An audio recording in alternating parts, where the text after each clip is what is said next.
This live copious Raw review is brought to you by WrestleCrate.co.uk. Use Dead on Dave as the promo code to save 10% off your first WrestleCrate. Go buy it! Go do it! Do it now!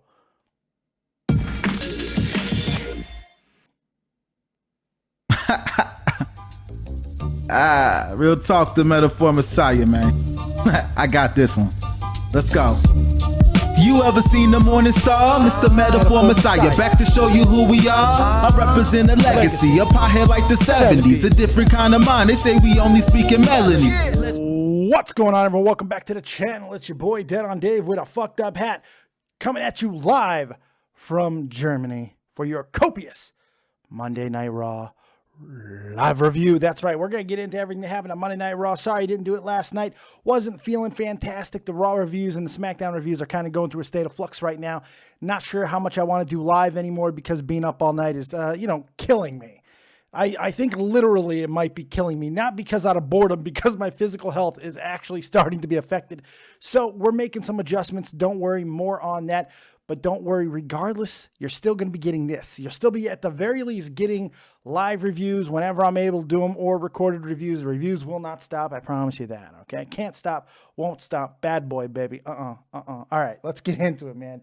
Monday Night Raw, the night before Valentine's Day. Happy Valentine's Day to everybody right now, by the way. Copious wife. Happy Valentine's Day, bitch. Happy Valentine's Day, asshat. Yeah, that's the wife. She's copious. She's got a cat in her hands. It's fantastic. All right, let's get right into it, man. Monday Night Raw. I'm just going to say it. The best Monday Night Raw that we've had in quite a long time.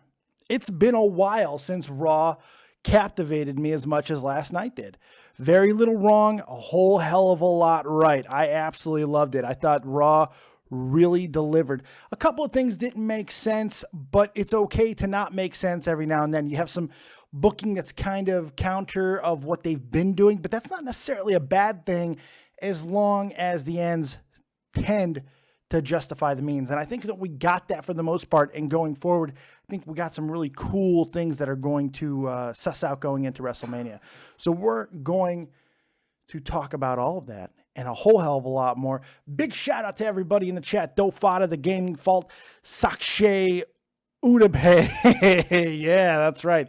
Do it for the views is here. So is The Gaming Fault. I already said that. Tambo Computing, Super Rising Storm. You had Ease That Coughing Woman. Nick Aswell is here. Nick the Grip, he's hanging out. Luke B is hanging out. That's my favorite B. First being Sloop John. Sloop John B. Beach Boys song. Come on. All kinds of good people hanging out. I appreciate you guys being here. We're going to take your calls, your questions, all that stuff in just a little bit. We'll be taking it on the Skypes and probably the Discords. We will see. But before we do all that, let's get into the review because we took notes. That's right. And you know, with me, I just don't take notes. I take copious amounts of notes. So let's start with the beginning because the beginning of the show had a weird vibe to it. Because as a sophisticated wrestling fan, we look for burials everywhere that we can. And I think it's kind of fair to say that the opening had some burials, and burials come in different forms. This opening segment between Roman Reigns, Stephanie, and the club. WWE logic here. Stephanie won't put Roman in with Braun Strowman because Roman's not 100% and could get hurt. But she will put him in a handicap match with the tag team champions. So Braun greater than the combined strength of the tag champions. Good job burying your tag champions there. But, I got to say overall, I didn't hate the match. I kind of liked a lot of what Roman did during this one. Just getting beaten up and kind of taking it. The fans seem to react to him. Las Vegas fans seem to get into it. It seemed to be a very, at times, PG-friendly crowd, this new era type crowd with a lot of kids. There's nothing wrong with that. I think they played to the strengths of the crowd that were there, and I think they did a very good job in doing so. I also like the club showing a mean side, getting disqualified, beating the holy hell out of Roman Reigns like that. I thought it was a good job. Now, of course, Roman being Roman does ultimately get the best, but that's to be expected. He is one of the top guys in the company, and that's just never going to change. So get over it, smart bitches, okay? Because it's just going to happen, all right? Next note, by the way, I am not commenting on some of the things that happened because I just didn't care. Like some of the announcements that they made, the Hall of Fame announcement, Teddy Long, congratulations Teddy Long, but I'm not going to cover it here in this review. Maybe I'll do a separate show on why I think or why I don't think that Teddy Long is a good candidate for the Hall of Fame. By the way, I do. I'm just saying, I'm just prefacing that. I'm not really going to comment on the unbelievable amount of flashbacks to the friendship of Jericho and Owens. We'll talk about that when we actually get to the segment, and that's all fine. So the next thing that I have of note is the New Day segment, mainly because this is everything that is right and wrong with the WWE right now. Everything that people hate and love about it. Now, I want to preface all this. I watched this entire episode with my daughter, my 12-year-old daughter. She'll be 12 in April. And this is the first time I can ever say that. My daughter has never watched a full episode of Monday Night Raw with me before, except when she was a baby and I held her like a football and I watched all wrestling with her. So this is saying something to the power of appealing to not only children, but women, girl children, the female variety of human. She loved it. She loved the entire show and she loved the New Day. She died laughing. Really, she's seen the New Day and she's watched Up, Up, Down, Down with me, so she likes Xavier Woods, but she's never really seen the New Day shtick in full mode like they did tonight, and she loved it. But as a cranky wrestling fan, I should note that Bo didn't even get beaten with Trouble in Paradise. Oh, no. He got beaten by Kofi's lesser finisher, the SOS. So the cranky wrestling fan in me has to point out that, man, they just don't give any shits about Mr. Bo Dallas. I'm going hatless because I'm hot as shit. Not a bad situation. I think the segment was kind of, it's New Day. If you like the New Day, you like the segment. If you don't like the New Day, if you're tired of the New Day, then you're tired of the segment. It's completely fine, but they played well to the Las Vegas crowd. The next thing that we have on note is Jack Gallagher, which, once again, got to make reference to my kid. She loved Jack Gallagher, loved the stupid umbrella, loved everything about him, and she couldn't help but really get into his violent side when he headbutt the shit out of Noam Dar. The match was kind of a nothing type of match, but nothing horrible either.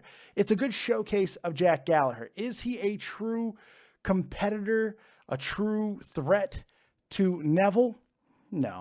No, but we have some guys that are building within the division now that he doesn't necessarily have to be. Jack Gallagher is going to continue to be everything that people like about the WWE kids side, but I think some of the independent, savvy type people are going to like him because of his throwback style, his tie you up, humiliate you type of wrestling. It's pretty good. So he may not be a top guy in that division or in WWE, but he is going to serve a purpose. But they have guys like Austin Aries, who's getting closer to his return. Apparently he's been cleared. They're starting to kind of say that he's coming back now. That's kind of cool. Tozawa, who we saw, and we'll talk about that in a moment, he's building. So there are some good feuds potentially down the line for Neville, and I'm pretty excited about that. Let's talk about one of the weirdest things they did tonight. 17 weeks of build for nothing. Very strange, but I can't say I hated it either. Emmalina, after 17 weeks, debuts. She comes out in a pretty little dress and then says, now get ready for Emma. Okay, I don't know if that was always the plan. I don't know if that's what they were always going to do. I never liked the idea of the Emmalina persona. I like looking at her because she's gorgeous. But Emma was starting to get over before she got hurt. People were really starting to get into her. They dropped the ball by making us wait 17 weeks with this Emmalina thing. 17 weeks! Jesus! They dropped the ball, plain and simple. And now they can rewrite this. They can kind of go back to Emma being Emma, but in that really evil Emma, sinister way. I would have liked if she would have tore off the dress. I mean, naked would have been one thing, but I mean, just tore it off and kind of went into that full Emma mode. That would have been a cool little thing. I don't think they hammered home the segment enough, but I like the fact that they're not going to waste Emma as just a pretty face. I think that's kind of cool. I just wish they wouldn't have wasted 17 weeks of our time doing it. But really, does it really matter? No, it doesn't. Let's go to that Braun Strowman and Mark Henry Borefest. Oh my God. Oh my God. That was really bad. I don't know why they want to have Braun beat up all the old men super giants unless he's retiring them. I think they could have made this angle work a little bit better building to WrestleMania had, let's say, he put Mark Henry on the shelf and maybe got him out forever. Big Show next week got him out forever. Kane the following week. I mean, go on a retirement path. I know that's a big ask to have all these guys essentially retire before WrestleMania and lose moments that they could have at WrestleMania. But I mean, Jesus Christ, they're not really doing anything else. So maybe you have a triple retirement situation at WrestleMania. Just let them say goodbye. Maybe have one more moment. Big Show and Shaq, I guess you're going to have that trumps that. I don't know. But Braun could have really be putting some hurt on these guys. And I think it would have helped build him and subsequently not hurt him when Roman beats him at Fastlane, because that's what's happening. Pretty sure. Roman does come out afterwards and gets bested by Braun. Probably the best part of that entire segment is Braun is continually getting the upper hand on Roman Reigns. I did enjoy that. I like the way he did it with that speed burst into the running power slam. I thought that was really cool. It was good. And the announcing, let's talk about the announcing real quick, and I'm going to get into them a little bit more later on in this review. You got to give them some credit. The announcing was actually really tight tonight. They didn't shit on Byron as much, and they still shit on him, but not in a way that took away from the announcing. I thought Corey Graves and Michael Cole are getting into an amazing rhythm together. Michael Cole has really stepped up his game. Michael Cole did a great job tonight, man. He called those matches fantastically, especially the ones of importance, and he had a great segment with Samoa Joe, which that's what we're talking about next. Samoa effing Joe, who just became my favorite guy right now. Last night, Monday Night Raw, Samoa Joe just became my favorite guy. Holy God. That interview with Michael Cole was brilliant. Really the first great thing on the show. This was the first real great thing on Monday Night Raw last night. And it was awesome. That was a brilliant interview. The whole respect angle, the destroyer, getting in Michael Cole's ass a little bit for continuously bringing up Triple H. I loved that. I thought he did a great job. Michael Cole looked uncomfortable. He looked scared at times. I liked that. Samoa Joe is amazing at I never knew he was this good in the mic. Has he always been this good on the mic? I don't think so. My God, he killed it. Absolutely killed it. I loved it. And there's something very unnerving about Samoa Joe in a suit. Something very unnerving. He's a hitman, and I love it. I love it. I really do. The first question, do you think what you're doing is dishonorable? Yeah, it's dishonorable. Love it. And they follow it up because he did bring up Sami Zayn during the interview just slightly. And I like when WWE does stuff that is just not for nothing.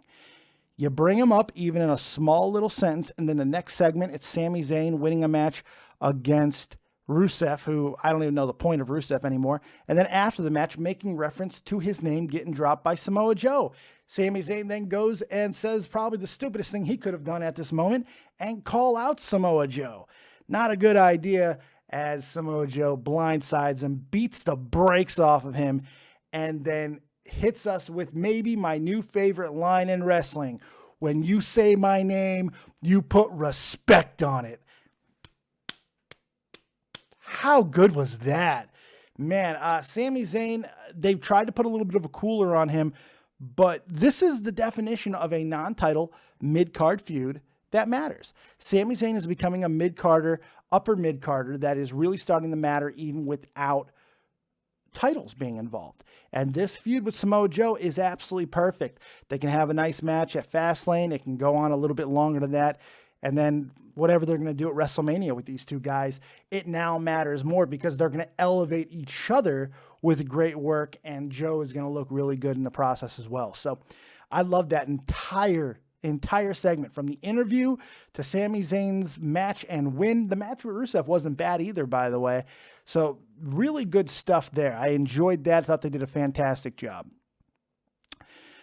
Tozawa got another match tonight on Raw. They seem to be really pushing him in front of the crowd. They pushed his yells more this week than they did last week. I like that. Kendrick on the microphone. They're kind of building a feud that way. I think that's pretty smart as well.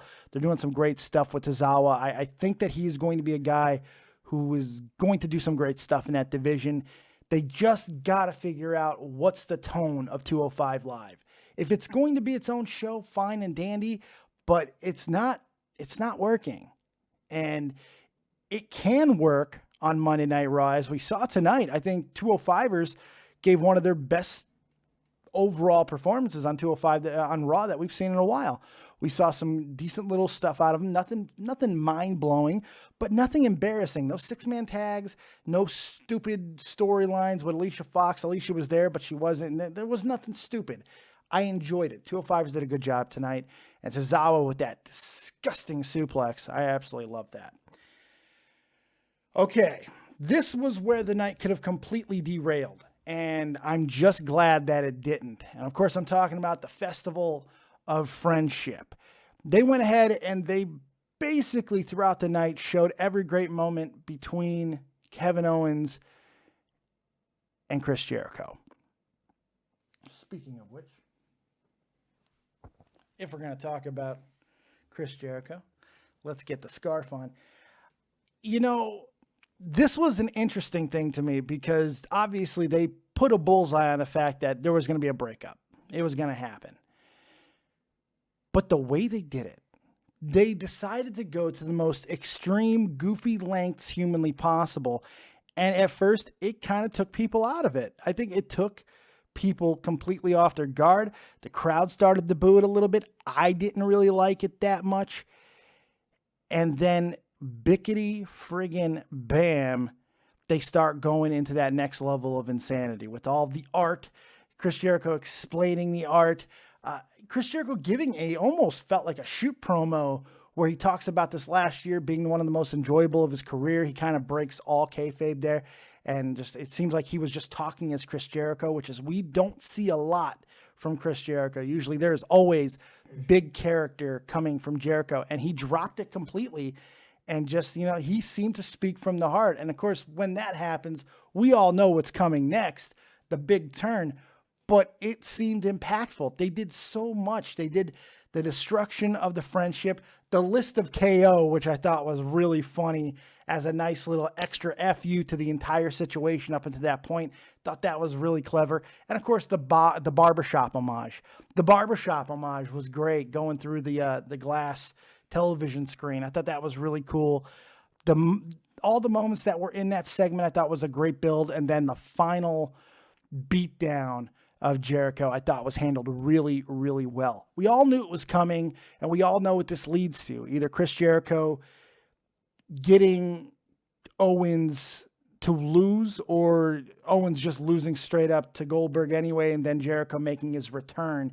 Either way, there is something there that now matters more than it did before. Now, I'm also wondering if Jericho stays off camera for the next, 3-4 weeks, maybe even to the point where he has to give up the U.S. title. So he doesn't actually have to physically lose a title, but has to give it up. And in a tournament or a battle royal or something, puts the title on either Samoa Joe or Sami Zayn so that they can make that matter a little bit more going into WrestleMania. That's something that they can do. Because now with the Festival of Friendship and everything, there's no reason to have any belt in play with Jericho and Owens. There's no point. None. The match is going to matter. I think going back to the nasty side of Kevin Owens is a smart way to go. It was really done effectively last night. I loved how it came off. That's the Kevin Owens that I love more than anything else. It worked for me. And I know that the festival isn't going to work for everybody and people are going to find some ways to not be happy with it. But the breakup was handled well. For a breakup we all knew was coming, they handled it very, very well. I enjoyed the shit out of it. I really did. I liked Jericho's stupid dancing, Gilbert, all of it. Oh, we got a Gilbert sighting, and they even made fun of it. I thought that was great. I'm sorry. I really enjoyed it. If you didn't, you didn't, but I really enjoyed it. We have a cooler segment between Enzo Amore and Cesaro. The only thing I really want to say on this is Enzo Amore sucks. Enzo Amore sucks, and I think it's fitting that I just botched his name a little bit, considering he seems to not be able to have a match where he doesn't botch. He hurts himself. He hurts others. He can't even jump over a goddamn top rope, it seems. Enzo Amore sucks. Yeah, he could be kind of funny on the mic, but I think the shine is coming off the certified G's. Just Enzo and Cass, the shine is coming off of them, and Cass is going to be better off on his own long term. That's what I got from that segment. I see nothing long term in Enzo Amore. I have lost all confidence in this guy because he simply can't work. I give him credit for becoming somewhat serviceable, and I know I've put him over in the past, but I'm seeing more and more evidence that I'm just wrong. I was wrong in ever really giving this dude some credit because he's just not that good. He's not that good in the ring. He's very good on the microphone, but he just needs to be Cass's mouthpiece. But I got to be honest, Cass has kind of shown that he doesn't need a mouthpiece. So I don't know. It's a tough spot. I'm tired of Enzo. Let's move on from Enzo Amore. I was really big on them in NXT. If you guys remember, I was huge on them in NXT. Charlotte backstage with Sasha Banks. A little bit of foreshadowing there. Okay. Let's talk about the main event in its entirety. Let's talk about the main event and Bayley becoming the new WWE Raw Women's Champion. Some people are not happy about this. I'm already reading because once again, Charlotte loses a title on Raw. What's the point? Why is, all this type of stuff? I actually think it's kind of a neat story. Charlotte can't win big matches on Monday Night Raw. She's big game James, man. She's the big gamer. She seems to only really turn it on at pay-per-views. That's where she gets her wins and all that, right? That's the story that they're telling. I kind of like it. I'm not saying that she's 100% going to be winning it back at Fastlane, but if everything holds true from what we've been seeing, more than likely that's exactly what's going to happen. And then because now she's got this super aura of how she can't lose at pay-per-views, it doesn't happen. When Bayley beats her at WrestleMania, it's an even bigger story. I kind of like that, but they also put another nuance in tonight with the inclusion of why Dana again? I don't know. But then Sasha coming out and booby punching Charlotte with a cane and costing her the championship. Now, if they want to have Sasha, Nia, Bayley, Charlotte in a fatal four-way at WrestleMania, they can do that. They have that path laid out in front of them. Or they can continue telling the story between Bayley and Charlotte as they're doing. And more importantly, that over a year-long story that they've told with Charlotte of just simply not losing at pay-per-views and not losing titles at pay-per-views. It's what she does. They gave a feel-good moment. I always am in favor of that. They gave a really good moment to the Las Vegas crowd who was absolutely on fire for this. Once again, they read their crowd. They knew it was going to play to that crowd, and they went hard to it. I appreciated that. I liked it. My daughter went fucking nuts. She loved it. I loved it. Melanie loved it. She thought the match was really, really good. Far better than their match at their pay-per-view. I don't really have a lot to complain about aside from the possible logic standpoint of it. Well, how is Charlotte going to keep on losing on Raw? Well, it's the story that they're telling. She's invincible at pay-per-views, but mortal and vulnerable at Raw. I don't really have a problem with that. I think it's kind of cool, actually. So, kind of interesting. It's kind of interesting. I actually did enjoy that quite a bit. What did Nick say? He told me so? What the fuck did he tell me so? What, Gilbert? What'd you tell me? You didn't say anything about Gilbert, you dickhead. Who cares? Goldberg's involved. Of course they were going to get to Gilbert eventually. God, I hate Nick Aswell. I want to punch him right in the fucking head. Anyway, so a lot of good stuff there. I enjoyed. I did enjoy tonight quite a bit. I thought Monday Night Raw did a lot of great stuff. Gave me some good moments. The first half of it was kind of meh-ish, but the second half delivered, and they gave us 3 huge moments, I thought. Samoa Joe, the breakup of Kevin Owens and Chris Jericho, and, of course, the title change. Oh, Nick says Enzo sucks. Yeah, okay, you probably did tell me that, but hey, he didn't suck when I said he sucked. Back then, when you said he sucked, he was actually good. Now he sucks. You're not some fucking Nostradamus Nostradamus, you Nostradamus. I tried to go with the joke before I said the name. Doesn't always work. Okay. So that's basically Monday Night Raw in a nutshell. That's my version of it, what I thought about it, how I thought it went. I thought it was a pretty damn solid show. I'm going to give it a 7.5. Thought it was good. I enjoyed it. So let's turn it over to you guys. Let's take your calls, your questions, your hopes, your dreams, your quips, your quotes, your likes, your loves, and everything else in between. Call in now on Skype, David Vancura, DavidVancura. And of course, that number, 702-751-2902. We'll also be taking calls on the Discord. And let's start there because we got people already up in there. Well, we got a person up in there, and that's enough for me to start. So let's take him. Let's bring him in. Super Rising Storm. You're live with Dead on Dave. What you got? Hey, how are you, Dave? What's crack-a-lackin', buddy?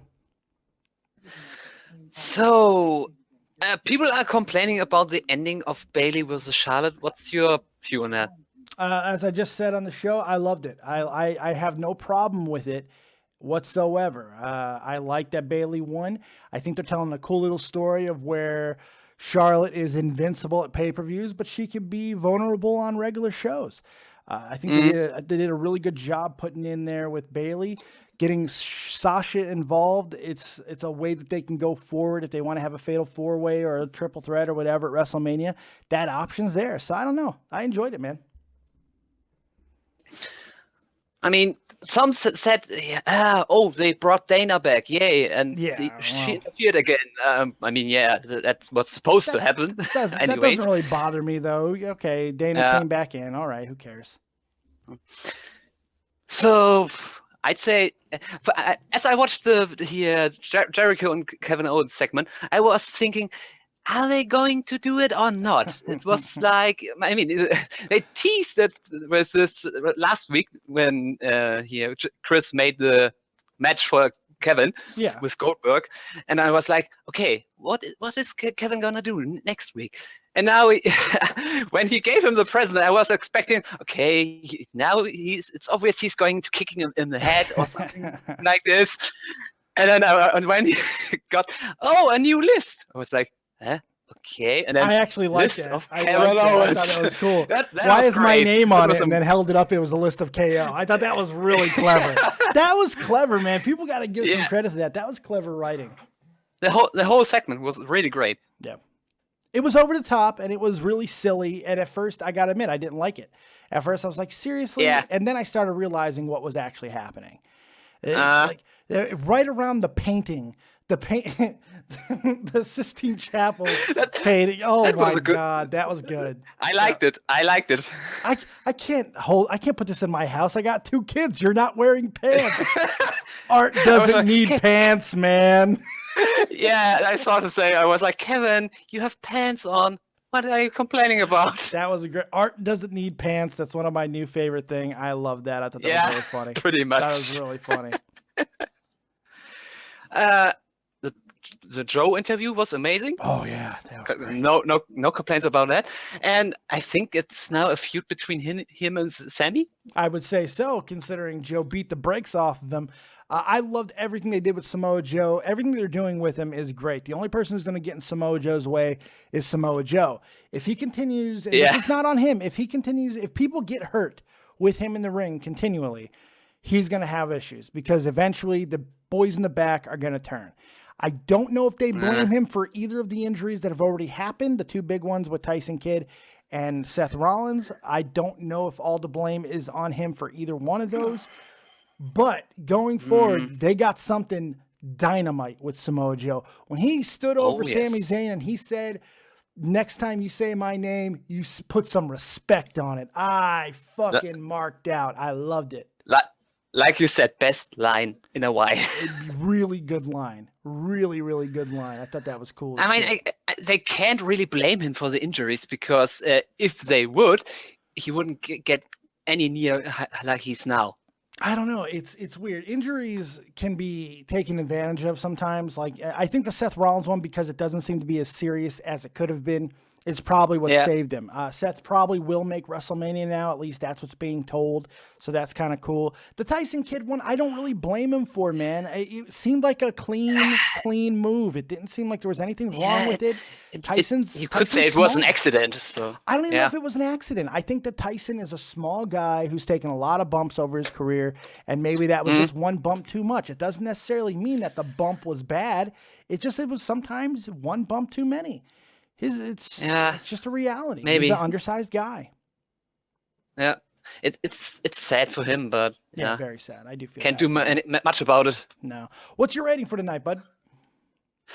Oh, I would say 8 out of 10. Yeah, I think that's not maybe a little bit high for some people, but I actually really enjoyed the show and watching it with my entire family tonight, which is something I don't do. Or today, I watched it today. We're here in Germany. But watching it with my family is something I don't typically do because they're asleep usually. And it was a different experience. You know, I get it a little bit more now what WWE's doing. My family absolutely loved it. My wife is a pseudo wrestling fan. She's an occasional wrestling fan. When she wants to be, she can get really into it, but she's not like over crazy with it. My daughter has never shown interest in wrestling in 12 years. She's now starting to. And I got to say, watching with my entire family was a really cool experience. She's becoming a Bailey fan, I guess. Big Bailey fan. She loves her some Bailey. But who doesn't love her some Bailey? I'd wear her ass as a hat. Yeah. Thank you, Super Rising Storm. Have a good day, buddy. All right. Enjoy the nice German weather today, buddy. It's gorgeous outside. Hell yeah. All right. Take it easy. That was an awkward hell yeah. But he's German, so I give him a credit. Let's bring in not Nero, the only other guy in my Discord waiting to call. Let's bring him in. You're live with Dead on Dave. What you got? Hey man, what's up? What's up? Did you enjoy the show tonight? Are you not listening to my review? No, I am. Well, I think I But, like, made it did pretty you- goddamn clear that I enjoyed the show. God damn it. I gave it a 7.5. I talked about the 3 things that I loved. How are you going to ask me that question? You're not watching. Oh. I don't know. Like, I don't know what questions to ask you. Well, then why you want to call in? Because I want to call in to give my opinion about the show. Well, give me your opinion. Go ahead. Don't ask me Okay. questions. I want your opinion. Tell me what you thought. Go. I think the Jericho and KO thing was genius. They made it boring, and then they surprised everybody. Like nobody expected really, unless I don't know about you that. look at I it think from- they from put it on last pretty week- thick. They put it on pretty thick. But I think that they made it pretty obvious, but that's just me. like if you really think about it, people saw it coming from last week because Jericho accepted that match for KO, and KO didn't want that match. Obviously, they laid it on pretty thick tonight. I mean, usually when WWE shows as many highlights of something as they did tonight, where they went through every single good moment from Jericho and Owens, and then you could see the growing frustration of KO in the ring. I mean, they laid it on pretty thick. I just think they executed it in such a good way with Gilbert and then the barbershop homage. I loved it, man. I thought they did a great that job. was nice. Yeah. Yeah, I think they did a good job too. That segment was great, and the Joe segment too was awesome. He looked like a real life badass. I was like, damn. That's the thing. That's the beauty of what Samoa Joe's doing right now. He looks legit, just scary, and I love it. But to be honest, he shouldn't go against like Sami. I think he Oh, should it's a go against perfect bigger opponent. people. No. Sami Zayn, man. I love what they're doing with Sami, personally. Sami he's right on that cusp of being something really huge. The fans love him. He does not work a bad match. I think with everybody else being kind of tied up and the injury to Seth Rollins, he's a perfect first feud for Samoa Joe in a lot of ways, or maybe at least a one-off match. They're going to get a good match. They're both going to come out stronger than they came in. Sami's been on a little bit of a roll as of late. I like it. I really do. I would have to disagree with that because That's okay. You're wrong. That's all right. I think that Joe. I think that Joe is as strong as AJ Styles. Well, you saw how AJ Styles when he first came in. Well, came in, who would he you first book, who would you Cena book right Samoa away. Joe with right now? Because everybody else is already in I would- stories.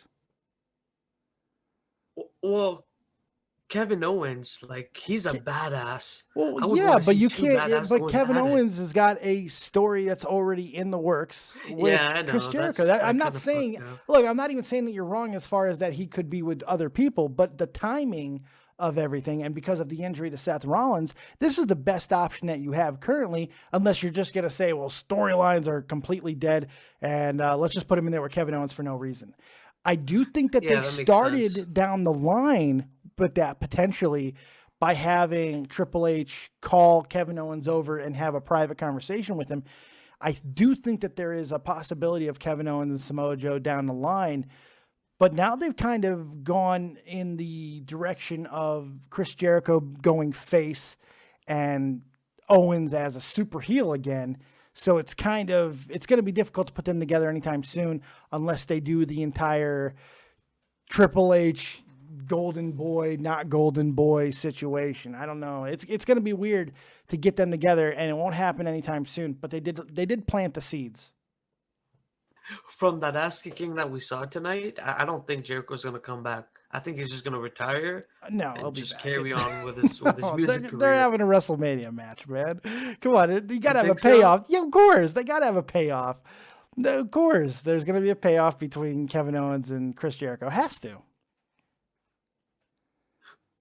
Because the whole breakup, the whole talk between Jericho and not Jericho. What the fuck am I saying? I don't know. Triple H and KO. Yeah. That kind of made me think that that KO would face what's his name, Joe at WrestleMania. Not at WrestleMania, but I do think it'll happen at some point. This was not a write-off story for Chris Jericho. This was a turning point. This was a reason to get Jericho involved. Jericho's either going to cost Kevin Owens the title to Goldberg, because Goldberg is winning the belt in 2 weeks. It's happening. And yeah, that's going to happen. Either Jericho is going to cost him that belt, or he'll just be there the next night to beat up Kevin Owens in his time of sorrow. Either way, it's definitely going to happen. There's no question about that. Where Triple H falls into it, I don't know if that was just planting of the seed. I'm not exactly sure. But heel versus heel as a big match at WrestleMania just doesn't make sense. I don't see that happening. But we'll see. Yeah, What's your rating for tonight? 6.5 to 7. Fair enough. Around there. Have yourself a good night, buddy. Take it easy. All right, buddy. Good night. Yep. All right. I saw a couple people calling on Skype, so go ahead and call in on Skype now. I will take Skype calls next, and we'll hear what you have to say on the Skype. On the Skype. Big shout out to everybody who's here hanging with us. Make sure you hit that like button. Show a little bit of love to the channel. Lots of stuff going on, by the way, today. I got a very busy day. Lots of stuff I want to talk about. There will be a show at 6 p.m. tonight, 6 p.m. Eastern Standard Time. There will be a show. And we're going to talk about everything that's happening on YouTube right now. Lots of stuff going down. I want to talk about some of it, so we'll be there live for that. Let's go ahead and take another caller. Nick the Grip. You're live with Dead on Dave. What you got? What's up, man? What's up? So, yeah, I loved tonight's Brawl. I thought it was a good Raw. I thought it was a really good Raw. It reminded me of my favorite era, the Ruthless Aggression era. There were so many moments in this thing that I'm going, holy shit, they're actually going the right way. Well, it's just simple glorious. storing without overproduction. You know, I mean, the one segment that was overly produced tonight was done with a really good intention in mind to break up a storyline that needed to be broken up, and I'm really happy about that. I thought it was just everything was real well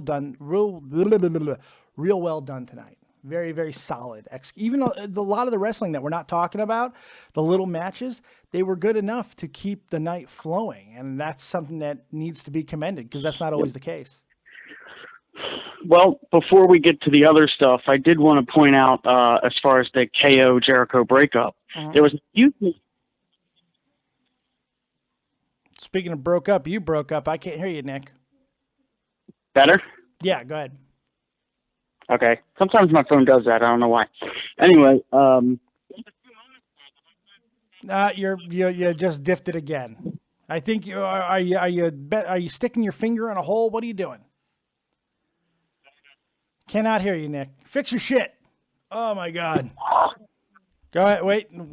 Talk, Nick. Better? Yes. Come on. Get it out. I'm trying.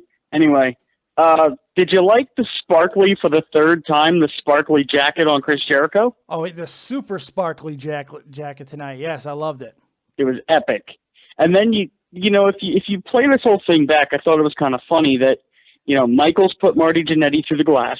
Yep. Jericho put Michaels through the Jeritron. And then Jericho gets put through. Yeah, it's a really cool little thing that they've done. It's a really cool little thing. So it's almost they passed the angle in a way. They passed the spot. Pretty much. Yeah, it was cool. Pretty much. But you know, the one thing that's sticking in my craw about about Twitter, as far as Raw, people went absolutely bullshittery about the fact that they're saying Roman buried Gallows and Anderson. Well, he didn't, but Stephanie did. But my whole thing about it is, everybody praised American Alpha last night for winning a match when they were beat to shit. Nobody praised. Who praised American Alpha? I didn't. You know I didn't praise that. I thought it was stupid. But then you go to Roman Reigns beating two guys, and because it's Roman, blah. It's apples and oranges. Here's the deal with that. Here's the problem, and I'll tell you exactly what it is. It wasn't Roman that buried the club. The club did get buried last night, but it wasn't Roman. It was Stephanie. Stephanie buried the club. True. By her unwillingness to put him in there with Braun Strowman, because by her own words, you're not 100%, you can get hurt. But then she'll put her tag team champions in a 2-on-1 handicap match against Roman.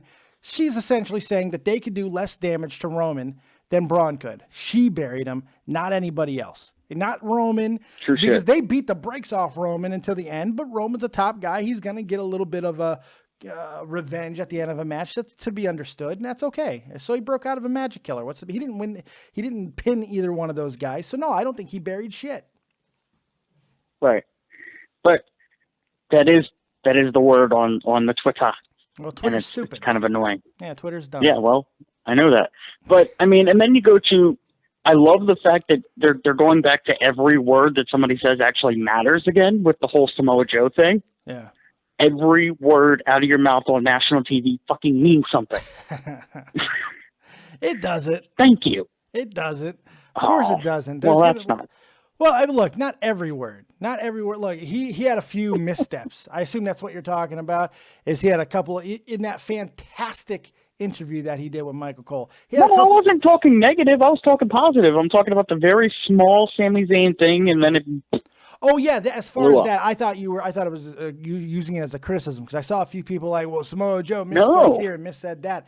The nuances, the small things need to be said with purpose. And if you're going to drop a name, then there better be a payoff. Mm-hmm. And there was. He dropped a name, and there was an amazing payoff to it, and it was great. You know, at first I was wondering, I'm like, okay, if Sami's ain't going to do anything about this. And then Michael Cole mentioned it when Sami came out, and I'm going, okay, something's going to happen. Right. And then he faced Rusev, who kind of has a lot of comparisons to Joe. Except that Rusev sucks and Joe doesn't, but yeah. Well, I didn't mean it that way. But... I'm just saying, you like Rusev for some reason. I'll never understand why. I think... Oh, you're dying again. Your microphone sucks, balls. I don't know. This sucks. Don't know what to say. Got to get rid of you. Killing my show. Killing me. Goodbye. Nick, I get what you're saying, though, in all seriousness. I totally understand where you're coming from. And, yeah, it was a good build. I like it. Michael K, damn, Dave, it's early. Well, it's not for me. It's 1 o'clock in the afternoon for me. Get on the fuck train or watch it later. I'm complaining about being early. This isn't, you don't have to watch it right now. You can watch it later. Quit bitching. Let's go ahead and take another caller on the Discord. The LSMHD. I don't know if that was supposed to spell something, but I'm stupid. You're live with Dead on Dave. No, it's just what I put randomly on Discord. Fantastic. What do you got for me, buddy?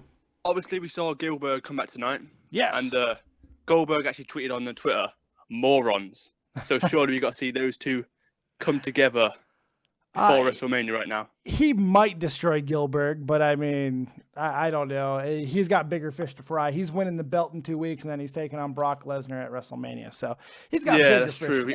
Yeah. I mean, we could see like an Eric Rowan Rock-esque match on like Raw or whatever, like a 5-second match where Goldberg completely destroys Gilbert or whatever. He could, but I actually think that there's a little bit more to this Gilbert thing that Goldberg has said in the past. He doesn't like that. He never liked that entire Gilbert shit that they've done. Yeah, I've seen that. He completely hates the actual guy's guts as well for what he did. And the fact that they would bring him out again now tells me that if there was any possibility of Goldberg, maybe beating Brock one more time with the belt on the line and, Goldberg coming out of WrestleMania as a champion, I feel very good and confident to say that there's no way that's happening. This entire situation has been just to, I guess, reaffirm Brock's standing. I don't know. I can't give you a reason as to why they've done the things that they've done other than they saw money in it. But obviously they're not as in love with Goldberg as we may have thought. Yeah. Why poke the bear? Why do something that everybody knows he hates? I don't know. Well, I guess we'll have to see if he does re-sign or whatever, but he's 50. Who fucking cares? It's all about money, though, isn't it? Really, it is. Pay him a good payday, and then he's going to come back. Yeah, maybe, but the thing is, he hasn't. This has been very hit or miss. He's done some good stuff, but he's also done some very, very bad stuff. Let's just not forget where he forgot an entire goddamn promo live on Raw a couple weeks back. That was awful. I don't know, man. I'm not huge on Goldberg, even a little. So go ahead, piss him off. I don't care. Yeah, I don't honestly mind Goldberg. I'm actually enjoying some of the stuff he's doing. He's because obviously we haven't seen him in ages. It's just like it's good to see him back. I guess I don't like seeing him like this. I don't like seeing his painfully white, non-undyed beard. Yeah.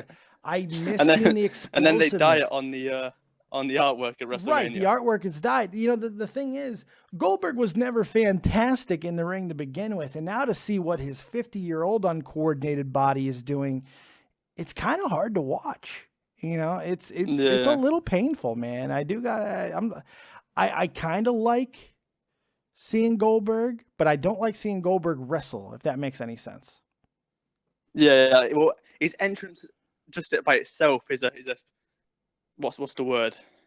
It's attraction. It's nostalgic. It's also very fucking boring that we have to wait 17 minutes for him to walk through the entire building and come out.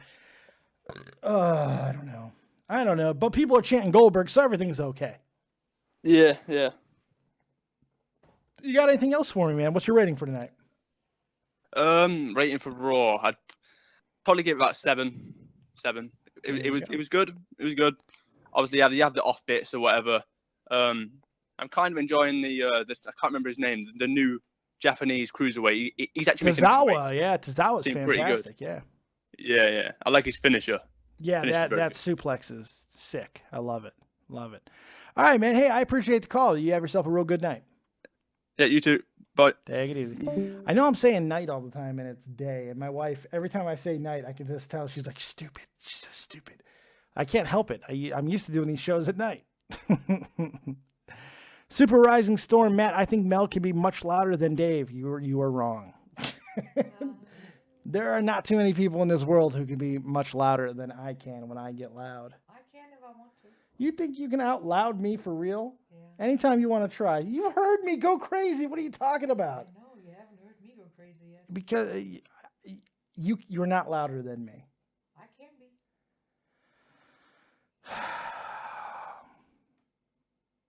Okay. All right. On that note, let's get your guys' rating in the chat, and then we're going to get up out of here. I got a lot of stuff going on today, and I got to prepare for that. So I want to hear from you guys right now. Tell me what you think in the chat. While you're putting that in the chat, let's take the man from Scotland with the voice of an angel, the one and only Will Dillon. Rodimus8 on Twitter, Gaming Fault on YouTube. Good man. How you doing, buddy? You're live down on Dave. Hi, Dave. Basically, I'm more up for the Jericho Kevin Owens match at Mania than I am for the title match, which looks like it's going to be Brock Lesnar and Goldberg. That was brilliant last night. I really did enjoy it. I've watched it on my phone now.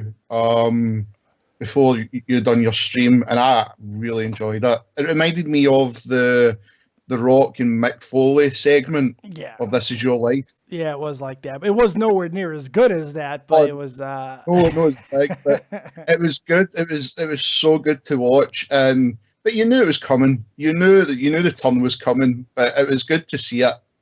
It was well executed. It was once again one of those situations where even if something's predictable and you can see coming, as long as it's done fantastically well. I mean, the writing, the creativity behind the list of KO, that was brilliant. Why is my name on this? And then to hold it up and show it as the list of KO, I thought that was really cool. I thought that was really it was cool. Brilliant. But yeah, it's just I'm more interested in, like, say, this match. I would have loved to have seen it for the title, but we know Chris Jericho will be going back and tour with Fozzy, but he's also getting up there. Jericho's pushing 50, he's 46, 47, something like that. He's getting up there.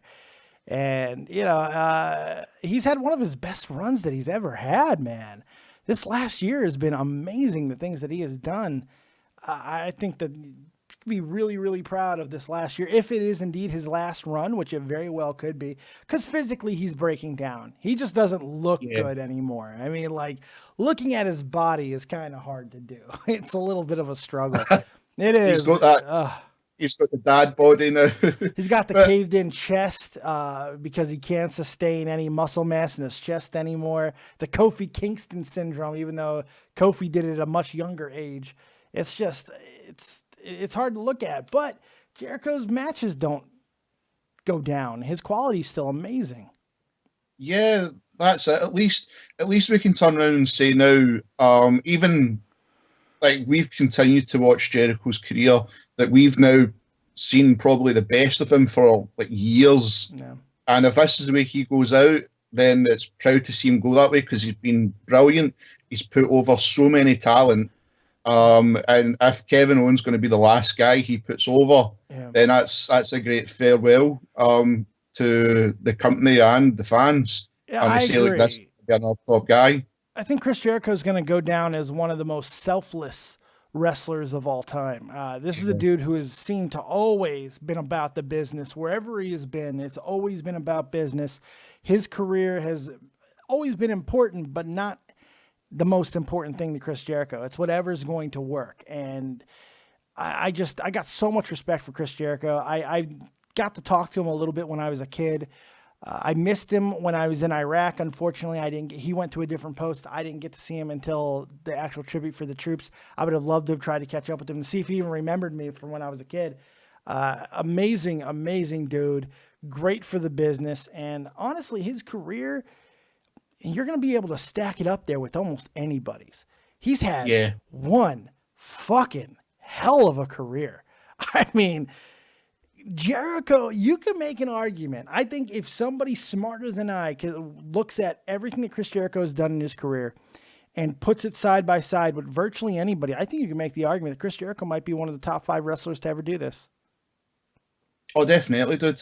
Definitely. He's been, like even from the first time. I mean, I didn't watch him in WCW.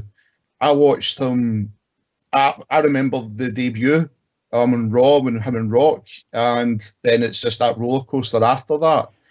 My opinion, the greatest debut in the history of wrestling was his on Raw with The Rock. It's the greatest debut that's ever happened. The stuff he did with WCW does not get credit enough for being as innovative as some of it was. He was great there. He was great in ECW. He was great in Japan. He's been great wherever he's been. He's the man. He's awesome. Yeah. And I think that's how I'm more interested in that match. The Goldberg scenario, I'm the same as you. It's like, right. Yeah, Goldberg was fine back in WCW. He wasn't. I think it's just because I was more a WWE fan, and I always preferred Stone Cold. But the Goldberg scenario was, well, he couldn't really do more of a 5-minute match. But that didn't matter. That didn't matter. It was amazing 5 minutes. That's what I love. Goldberg. I was a WCW guy. That was amazing what he did. I'm sorry. The 5-minute thing didn't bother me one bit because it was 5 minutes of ass kickery and it was so much fun to watch.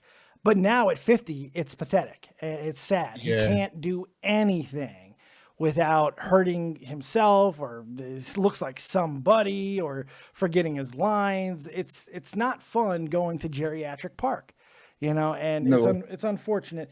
But the fact is, he's Goldberg. The other guy's Brock Lesnar, and people want to see it. People want to see it. Yeah, I suppose. Yeah.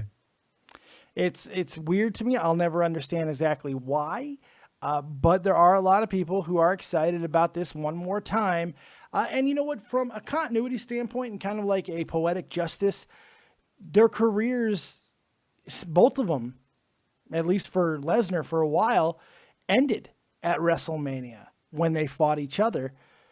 So it's kind of a fitting farewell and maybe something they can redo, you know? I mean, maybe if anybody thinks this match with Kevin Owens is going to go more than 2 minutes, you're insane.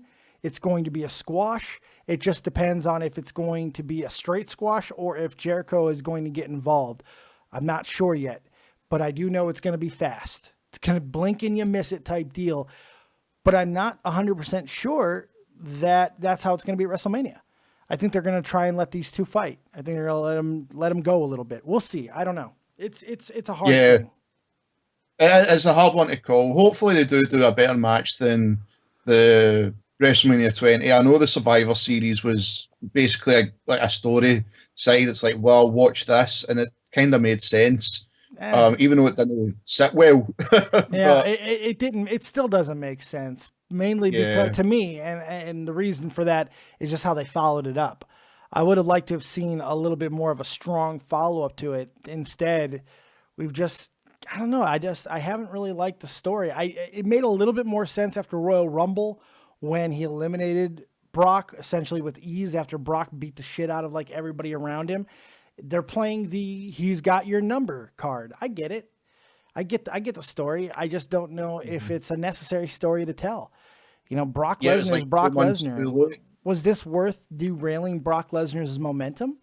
Or is this is this considered just one massive ill-timed cooler? I don't know. It's weird. It all depends on what they see for Brock Lesnar after WrestleMania.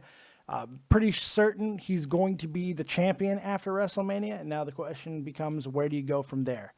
Because it's going to be hard to really envision anyone taking the belt off of him. Maybe Samoa Joe. Maybe it'll be a Shinsuke Nakamura. Maybe it'll be a returning Finn Balor, but that's even hard to imagine happening. It's tough. They're putting themselves in a difficult situation, but hopefully it'll work out.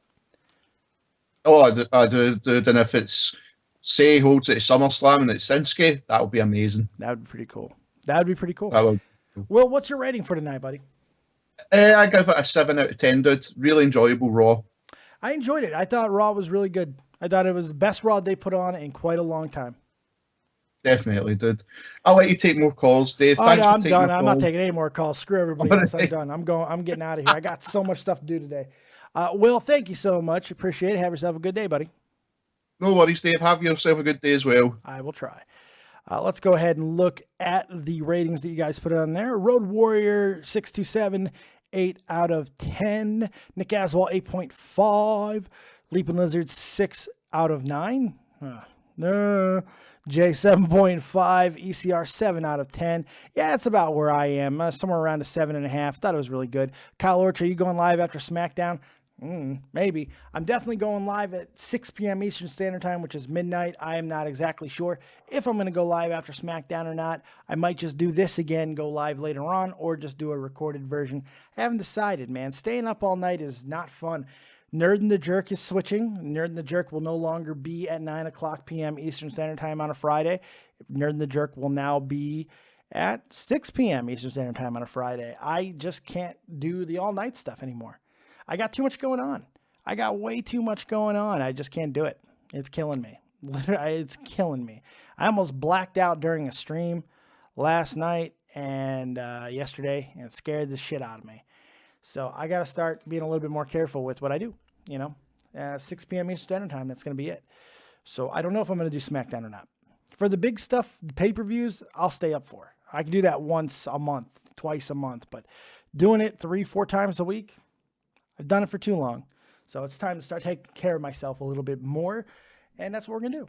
So there you have it. Thank you guys very much for joining us right here on Dead on Dave Productions for your copious review of Monday Night Raw. Hope you guys enjoyed it. Make sure you're checking out everything that's going on within the channel, including Real Talk, the Metaphor Messiah, who does all the music for the channel, including Morning Light, the opening intro song for this show, as well as Grand Slam Entertainment, Jeff the Huff Huffman, Tommy C's SFTP. Go check out Catch 33 with myself, Tommy, and ColossalisCrazy as well, and so much more. Thank you guys very much. We'll see you next time. Keep it copious. And remember, as always, if you don't have talent, have talented friends. We'll see you next time. Peace.